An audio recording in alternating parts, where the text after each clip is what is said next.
Welcome to the Girl Means Business podcast. I'm your host, Kendra Swalls.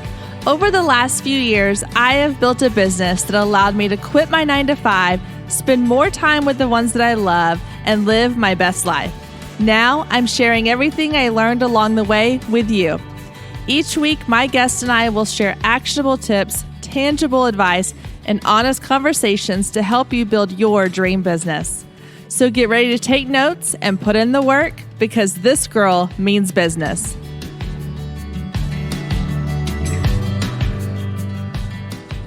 Hey guys, and welcome to episode 12 of the Girl Means Business podcast.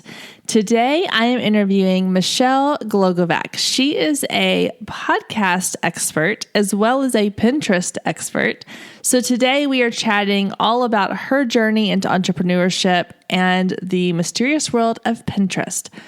If you are anything like me, you may have used Pinterest in your personal life for planning that perfect birthday party, decorating your home, or creating recipe boards for recipes that you probably haven't actually made that often. So we're going to talk today about how to use Pinterest for your business. I know that I've used Pinterest a little bit, dabbled in it here and there. I do use the Tailwind app to schedule pins, which keeps me active on Pinterest, but I need to go in and clean up my boards, especially after talking to Michelle. I learned so much from her, and she has been super generous and is giving us her Pinterest guide for free for Girl Means Business listeners. So to download that guide and to check out the Tailwind link, go to the show notes at girlmeansbusiness.com/episode 12, and you can check out all of that amazing Pinterest tips that she has to offer, and then head over to Tailwind, set up your free account, and start pinning for your own business today. All right, let's dive into my interview with Michelle. Hi, Michelle. How are you?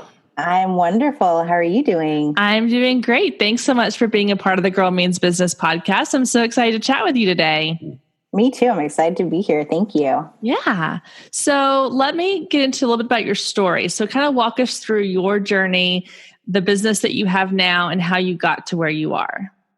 Okay, perfect. Well, once I was graduating from college, I had a full-time job offer in corporate aviation. So I went for it, even though my major was in law and I thought I'd be an attorney someday. I went down the path of corporate aviation, doing fuel sales and marketing, business development, and I stayed with it for 18 years. I was with one company for over a decade and was laid off, and then went with a competitor, and after 2 years was laid off because they were acquired. So at that point, I decided, what can I do that's going to allow me time with my kids? Because I have Irish twins. They're 12 months and 3 weeks apart, and they're now toddlers. And I wanted to figure out a way to spend time with them, still bring in income that was substantial, and not have to juggle a travel schedule with my husband because he's also in corporate aviation. So just something that would work for our family as a whole, but would make me happy too. Because I wanted to be a financial contributor. It's important for me. It's just one of the values that I have that I want, but to be able to spend that time with my kids because they'll be in school soon, and out of the house before you know it. Yep. It goes by fast. You got to enjoy it while you can. Yes. So once I was laid off, this was a little over a year ago, I started dabbling into what exactly do I want to do? What can I do? What's viable? And online businesses are, the new rave right now, where you can basically do whatever you want from your computer. And before I decided on that, though, I did some event planning, and although that can be fun and you have a creative side, you're also gone nights and weekends. So that kind of defeated the purpose, of what I wanted to do. So I was doing some social media management as well. I'm just good at educating myself on, the algorithm changes and what needs to be done, and having that eye for detail. So although I was good at it, it wasn't truly my passion, engaging for so long every day, on different accounts. And then I started listening to podcasts, and I discovered that I love the podcast world and what there is with that. So I do podcast pitching, show notes, graphics, and stuff like that for podcasts. And then I also do a lot of Pinterest. I started a lifestyle blog that mainly features wine reviews almost 5 years ago. And because I love wine and it's a great way to get free wine. No kidding. That sounds awesome. So I've been utilizing, Pinterest for years, but never strategically. So I started looking more at, what does it take? And I spoke to a Pinterest expert and we had Zoom calls and, really focused on what do I need to do to my account to get it up, because I was getting, up to 10,000 views a month, which isn't bad. And then all of a sudden with some minor changes, I'm getting 45,000 views a month. Wow. And so I've really dug into, what does that take? And now I'm working with entrepreneurs, with podcasters, and just building theirs to get those views up, because then you're driving traffic to your own website. So I'm doing all of that and I'm absolutely loving it. And, making those goals become reality of getting to stay at home and do stuff that I absolutely love and be with my kids while making money. That's so amazing. Because I think, I love that your story, you went through so many different kind of detours and twists and turns to get where you are. And I think that sometimes we feel like that when our passion sort of dwindles in one area that we have failed, and that's not always the case. And it just means that there's something else that's going to feed that feed that fire a little bit more. So walk me through a little bit about when you were going from like the aviation world. Obviously you said you were laid off, so you had kind of this forced entry into entrepreneurship, I guess. And then going from the, virtual assisting or the social media planning, and then to where you are now, like what was the thought process through all of that? I guess what I'm trying to say is more like, were you nervous to make those shifts? Were you excited to make those shifts? Did it feel, because you said you had to be a financial contributor. So obviously this isn't something that you can just kind of play around with. You have to be making money off of it. Yeah. And nervous and excited. Yes. At the same time, I've, as you're an entrepreneur, you hear things about your mindset. And, when one door closes, one opens. And the whole mindset thing, I thought it was a bunch of mumbo jumbo for the longest time, until I really started going, all right, if this client doesn't work out, it's okay. Another one's going to come. And as soon as I put my head in that kind of a mind space, that's happening. Yeah. If I'm like, I don't want to do social media, I am going to do my focus, and I'm going to announce to the world that it is all podcast and Pinterest from here on out. Let's go for it. As soon as I said that, podcasters came out of the woodwork, Pinterest people came out of the woodwork. And I think that it's good to find that focus and to have that focus. And, if you don't enjoy what you're doing, whether it's your 9 to 5 or your entrepreneur job, and what you've created, you have to find what you enjoy, because if you don't like it, then what's the point? But then others see it too. Your right. Clients will understand that if you're not a fan of what you're doing, then what's the point? Right. I completely agree. And I think from the photography industry where I come from, it kind of is along the same lines of when people kind of dive into photography, they take on every genre of photography that comes their way. And I know a lot of photographers, women especially, that are very nervous to say, no, I don't do this certain, kind of photography. Like for me, it was newborns and kids and families. Like that was not something that I walked away from feeling joy. I felt very deflated and frustrated and not loving what I was doing. And once I finally said no to those, people thought I was crazy. Even my husband thought I was crazy, because I was like, that's easy money. It really is, families especially. But I was like, it's not what I enjoy doing the most. And sure. As soon as I kind of cut off that one aspect of my business, just like you said, other doors opened, other clients came in. And I think that when you can kind of set yourself apart like that, even though it may be a little scary, it gives you a sense of expertise, I guess, in that area. You're not sort of the jack of all trades. You're specific on one thing.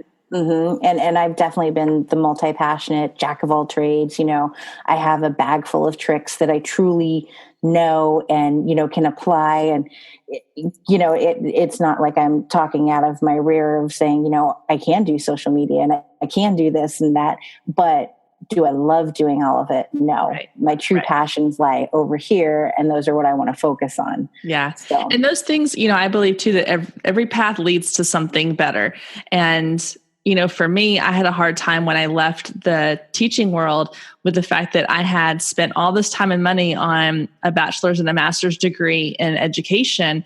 And I felt like I was just throwing all that away. Well, here it is, several years later, and I'm using that knowledge to teach other people about business and marketing and photography. And so it all kind of comes full circle. And in your case, I think that social media knowledge and the business and marketing knowledge you had in your previous career, it's all helping you now with what you're doing. It's not like it's time wasted. I think people sometimes think, oh, well, I wasted all this time on this one thing and now I'm pivoting to something else.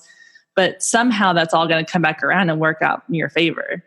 I totally agree. I've got my bachelor's and master's in law. So what is that doing for me? Well, I write my own contracts. So right. Yeah, exactly. I know the legalities of it and, what terms and fees you need to be including in your contract. So I've got that, one up.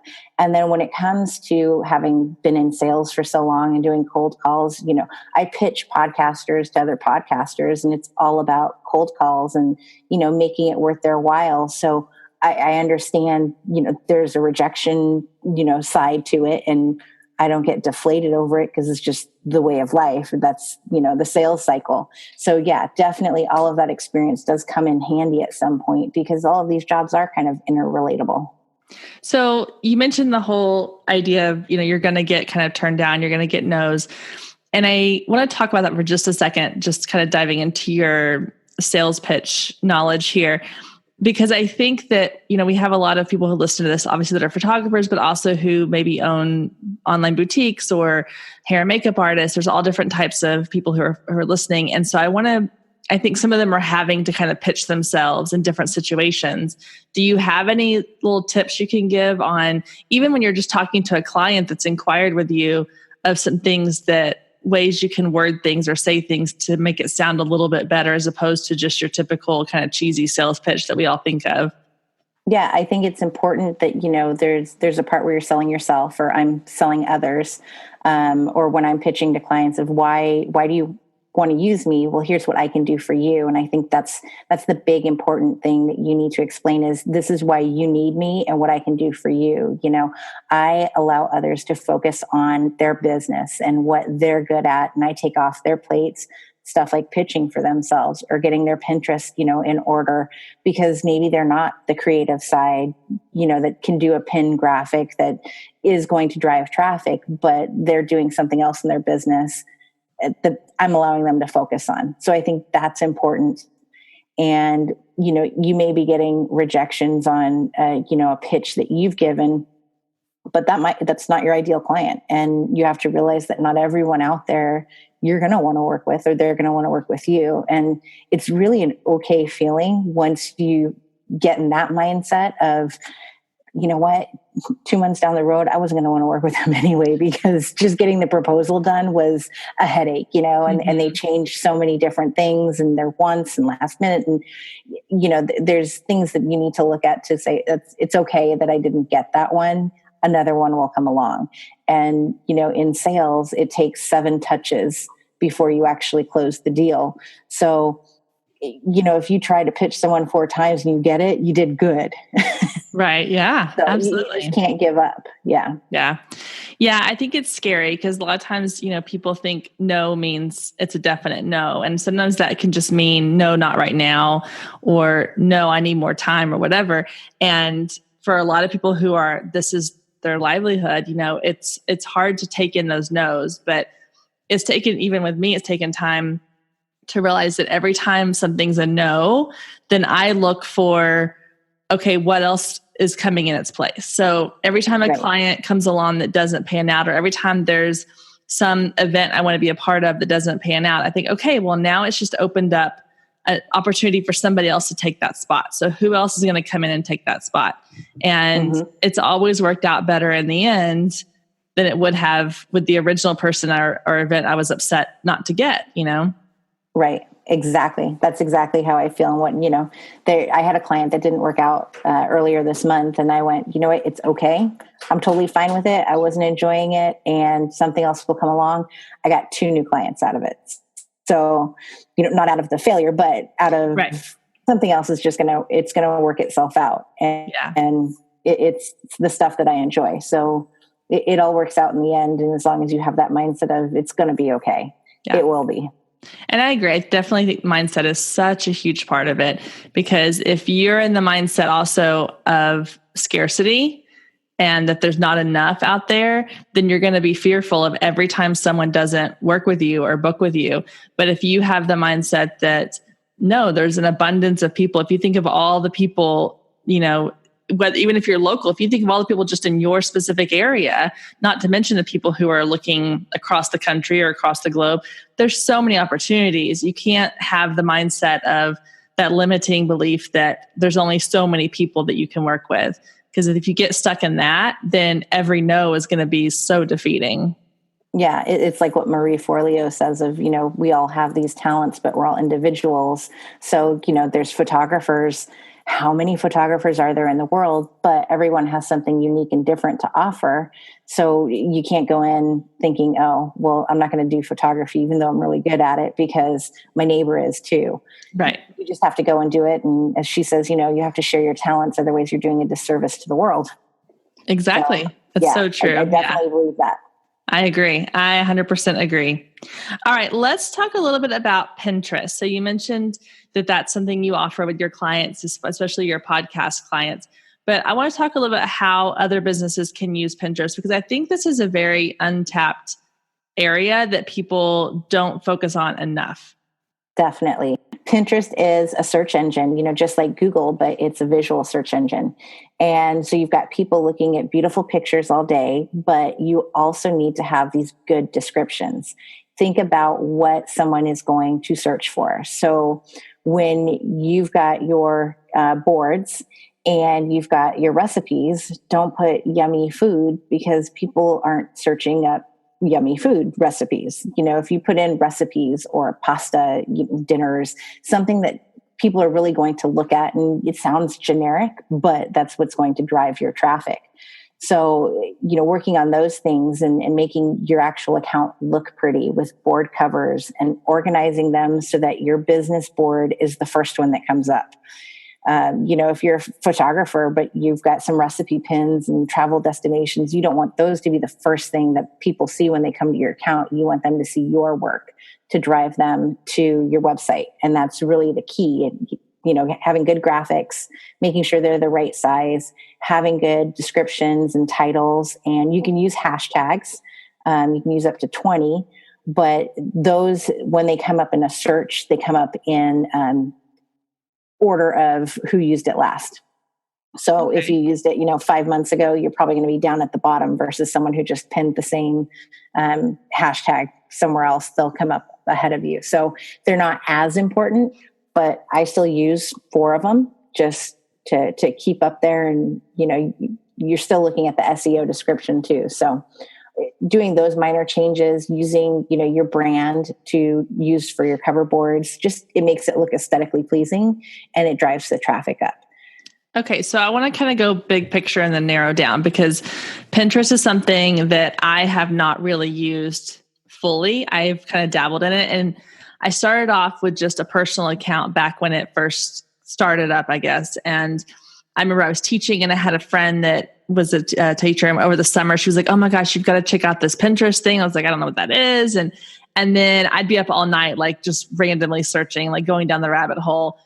And once I started hearing about, oh, you need to use it for your business, I didn't really understand how to use it for my business, other than maybe like pinning my blog post or a link to a session I'd done, that kind of thing. So let's kind of take it, because I think there's a lot of people out there who are very Pinterest unsavvy, if that's a word. Sure, they may have used it personally, but they haven't quite gotten into using it for their business.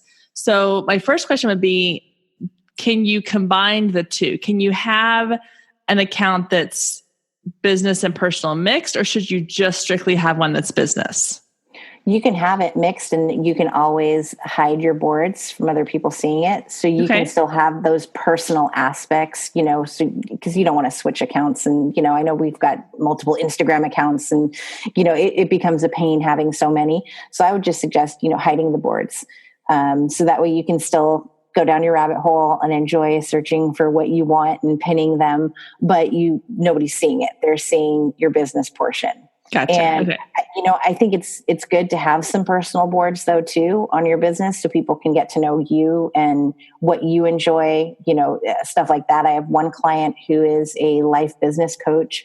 And so we've got a lot that has to do with her business, but then we've got some fun things like the office she wishes she had and, her style of clothes. So you get to see some personal stuff too, but not, dog pictures. Right. It totally doesn't make any sense.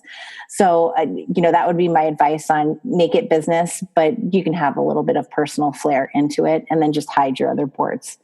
Cause I never thought about, I have some that I've hidden before, but it's been mostly boudoir stuff because of course, this is before I had it as a business account. But that makes a lot of sense because a lot of times I'll use it for like planning my daughter's birthday parties or I do the same. Holidays, things like that. And that's not necessarily stuff that I need to have up there all the time. So I love the idea of having it be private or I guess it's secret or whatever. You just hide the board. Hide the board. Okay. Yeah. So what's the difference between that and having a secret board? It is a secret board. It's a secret board. Yeah. Yeah. Okay. And so let's talk about the boards for a minute. So you suggest having one for like your business stuff. So whatever your business is, then that board is specifically for things that you're pinning to it about your business specifically, right? Like blog posts and items. Okay. And then having other boards that are related to either your style or your personality, or maybe that of your ideal client. Yeah. And let's take the photographer example. So you've got a board that's just for your business. Then maybe you have some photography tips or, you focus on family sessions. So maybe you have a board that's about what you should wear for a family session or how you coordinate all of the different outfits. Cause I know we're going to have a family session in the fall and I don't know how that's going to happen. So, tips on stuff like that. Or if you focus on weddings, maybe different poses or, different venues of, when you take photos in a vineyard versus when you take them in a barn and stuff like that. So just mix it up a bit so people can get some ideas and it might have them going, oh, you know what? Kendra was really good about those pins. If we're getting married in the vineyard, well, let's go check out her stuff too and what she's done. And then hopefully it drives business to you. Gotcha. Okay. That makes sense.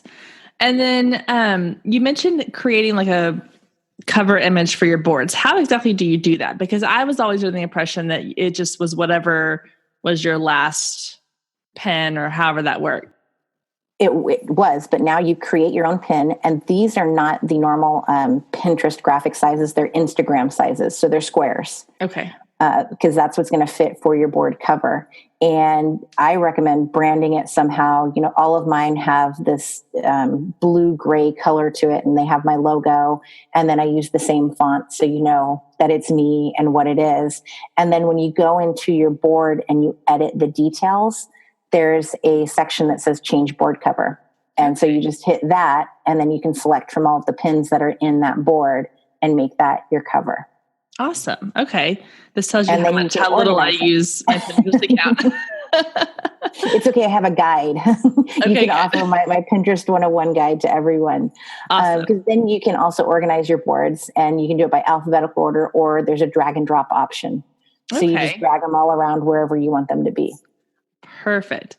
So, okay, let's talk about pinning then, because I know, and I had Tailwind, which I love, and I've used it quite a bit. And I still feel like even with using that, I'm not pinning enough. So what is your advice for how often you should be pinning, and what should you be pinning on a regular basis? 5 to 10 times a day, which is why Tailwind is great. Mm-hmm. But when it comes to pinning your own stuff, do it through Pinterest, because when you create a pin in Tailwind, you can't create a title. You can only do the description, so you're missing out on the title. And Pinterest does look at where the pin is coming from, whether you've created it within Pinterest or within Tailwind. So I love Tailwind just for pinning other people's stuff where, it says, based on what you've been pinning, here's our suggestion for you. So I think it's great for that, for your tribes. and doing smart loops with the pins that are already up there from your website and just getting those to keep coming up, over the course of a year. It just takes that pressure off of you having to schedule it and do it. Mm-hmm. But I do love, there's something about Pinterest that I love even more. It sees what you're pinning, and it seems to me like it gives you better options on things that are similar to what you've already been pinning. Okay. So I use both. But to come directly from your website, go through Pinterest to create the pin. And then it should be about 80% other people's stuff, 20% your stuff. And so Tailwind is great to be able to schedule that. They've got this option, as you know, but maybe not everyone does, where they put the optimal times of when you should be pinning. Yeah. And they just drop your stuff in there. You just say, yep, schedule it. And boom, it gets put into a little slot. So that's very handy. Yeah. It's so easy. I love it. And the tribes too, you mentioned that. I think when I signed up, they were still like testing that out. And I kind of got into a couple of different little tribes, and it's so fun to like go in there and see what other people are pinning and share theirs. You're kind of helping each other out. And I think the exposure you get is amazing. I had one, I did a Game of Thrones cocktail theme. Ooh, fun. It was a few cocktails, and I partner with some different alcohol companies. So I get some cool ideas and recipes and stuff. And, putting one pin up into the tribe, it got like 3.8 thousand views within a week. Wow. So the tribes definitely work, and it's fun to be able to see what it does. And I joined a new tribe couple of weeks ago, and Jenna Kutcher joined it too, and Julie Solomon, and I was like, yeah, I'm in there. You're in the right spot then. Yeah. When you've got those two, you're doing good. Yeah, no kidding. Well, and I'm going to share a link to Tailwind in the show notes for everybody that is interested in checking it out and trying it out. Because I think if you're going to get into Pinterest and really use it as a marketing tool, I think Tailwind is a great thing to do. And it's interesting that you mentioned that Pinterest would prefer you post from Pinterest. Because I think that's what I'm hearing across the board with like Instagram and Facebook as well. Like they all want you to schedule from within the app, which is, I get it. Like I get that they want you to be on the app, but it's also kind of frustrating as somebody who's trying to batch schedule and take a little bit of the things off your plate to have to go into each app and do it. But if you're able to do it 80% of the time and through Tailwind, then that's good enough, I think, for me. Yeah. And even with like Instagram, I use Later, but I just use that to plan it out. So it's already sitting there. And then when I'm ready to post, I'll copy and paste and stuff and just don't use the auto. Yeah. Well, see, I've been doing that too, because I use Later as well. And I asked that question of somebody else recently, and I said, I don't have it auto published for me. It sends me a notification and then I actually post it, but it's all there written out for me. And they said, no, that's exactly the same as if you're posting to Instagram directly, but you're able to plan it all out ahead of time, which that's the big thing for me is if I'm out and about somewhere, like this weekend, we were at a lake house and I'm sitting down by the lake and I get a notification, I have a post that needs to go out. I didn't have to sit there and find the photo and create a caption and come up with the hashtags. I had all that done, and then I just get to push it out to Instagram myself. So there's definitely some ways to work around that I think keeps you looking like you're posting from Instagram or Facebook directly. Yeah. And it doesn't seem so cumbersome to us. Yes, exactly. Yeah. Okay. So do you have any other Pinterest tips for everybody? For Pinterest, the followers don't matter as much as the views.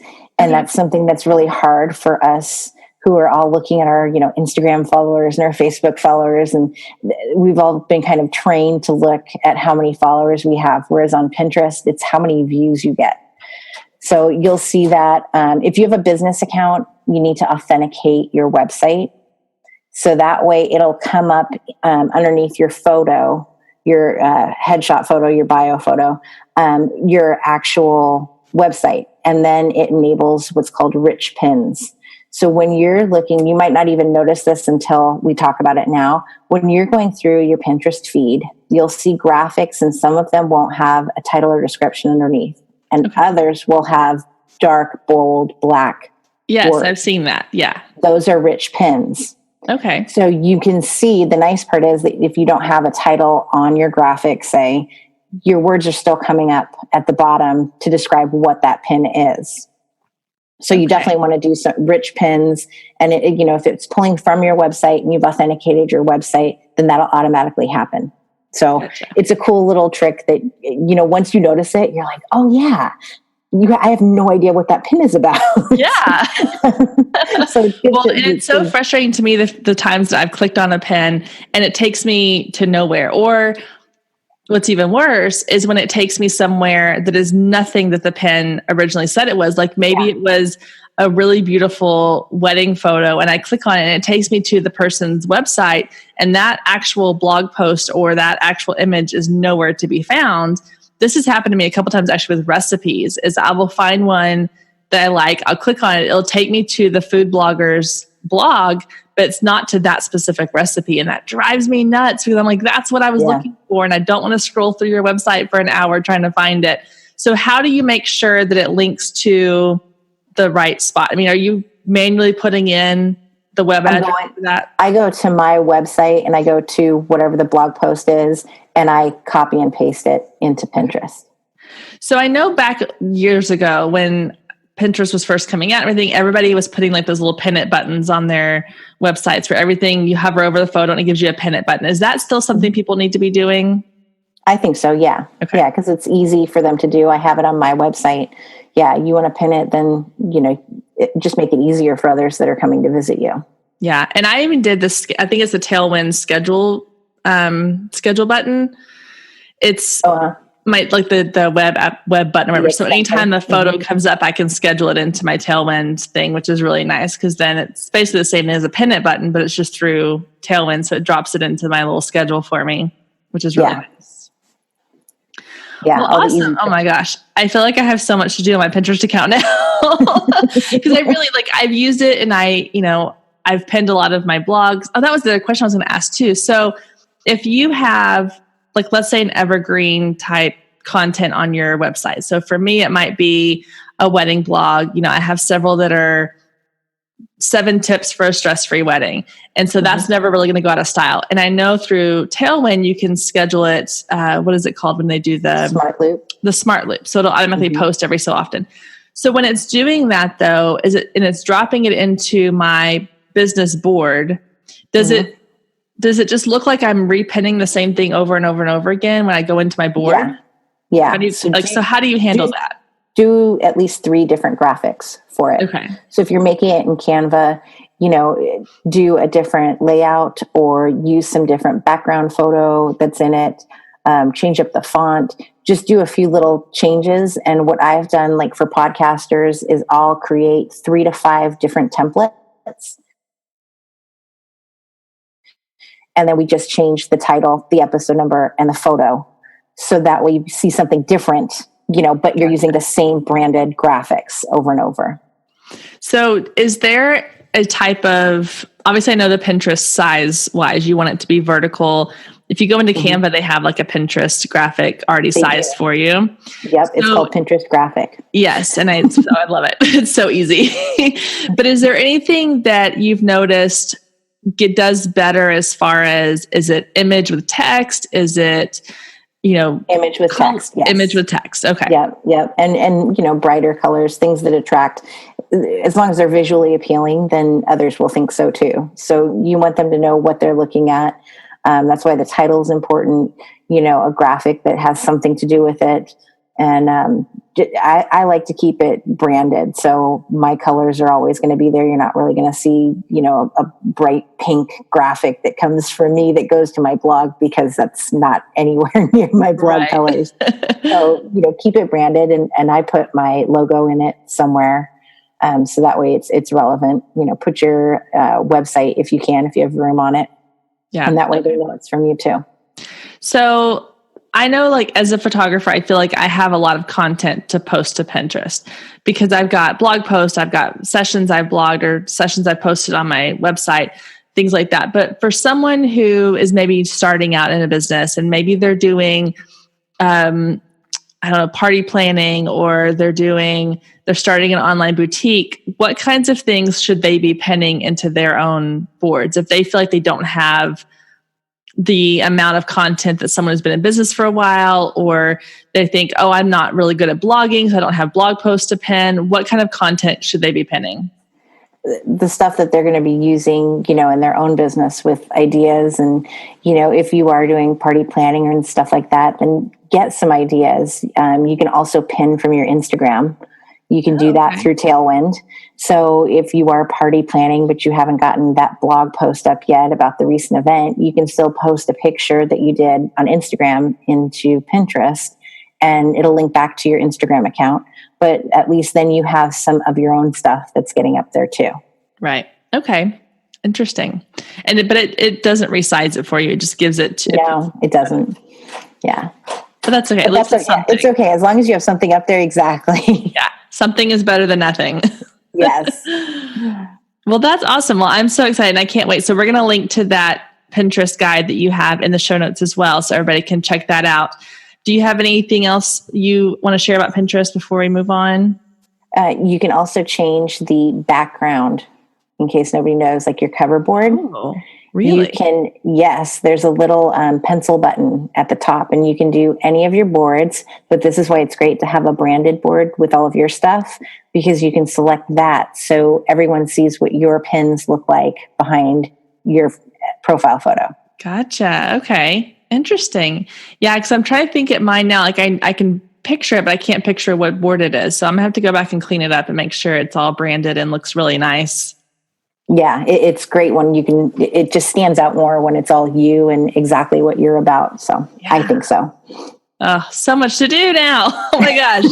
So much information. Okay. So my last question is, if you were talking to somebody who was thinking about starting a business and they were hesitant, or they weren't sure like where to begin, what advice would you have for someone who is just starting out? Try new things, give things a try and see what you actually like to do, what you enjoy doing. And once you figure that out, the money aspect, I believe, will follow. So make sure it's something that you like doing. Get organized from the get-go, get QuickBooks and make sure you've got your expenses all in order and stuff like that. And go in with an open mind that you're willing to do what it takes to try it, and just discover what lights you up, what's your passion, what makes you happy, and then I think in the end it'll all work. It'll be long hours. Entrepreneurship is not for everyone, and I definitely work more than when I did in a 9-to-5, which was never really a 9-to-5, but I enjoy doing it. I wake up in the morning excited to go do what I do. So I think that's what's most important when you start a business and discover what you want to do, is that you enjoy it.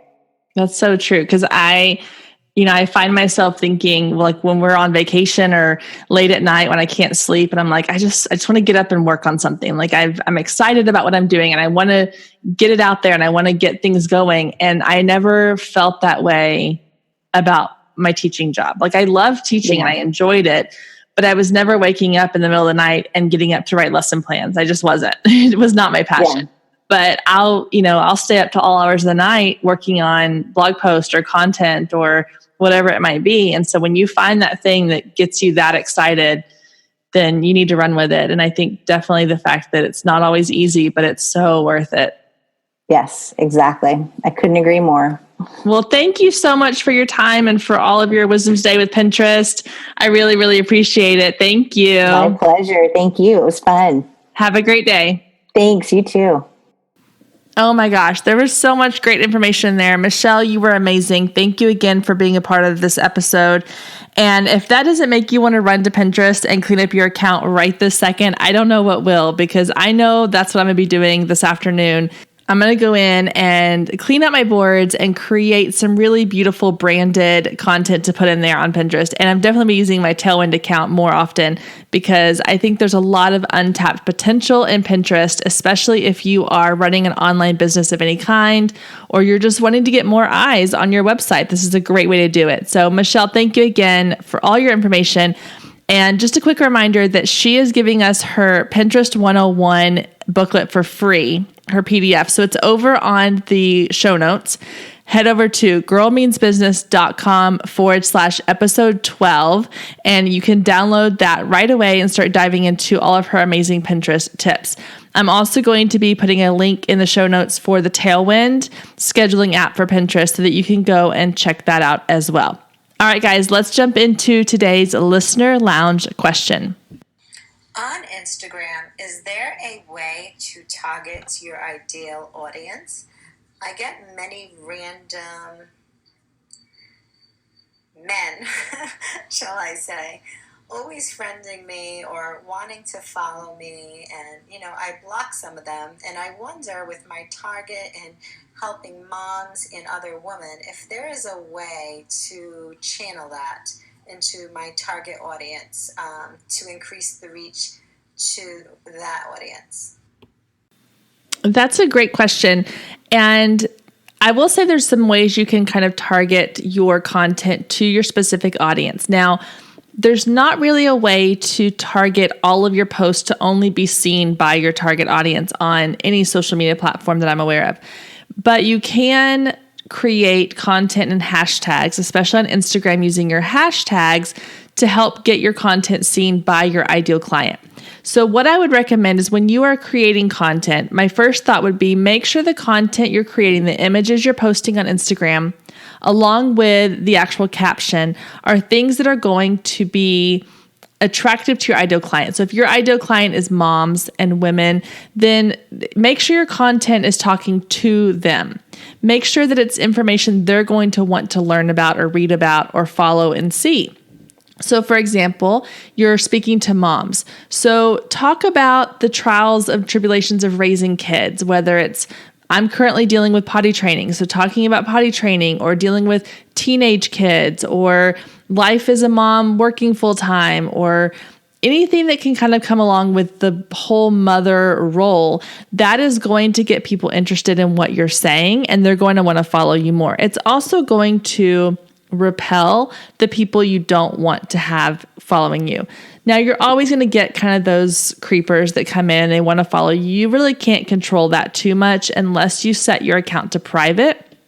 The downside to setting your account to private is that if you are using your account to run a business, then only people who follow you are going to see that content.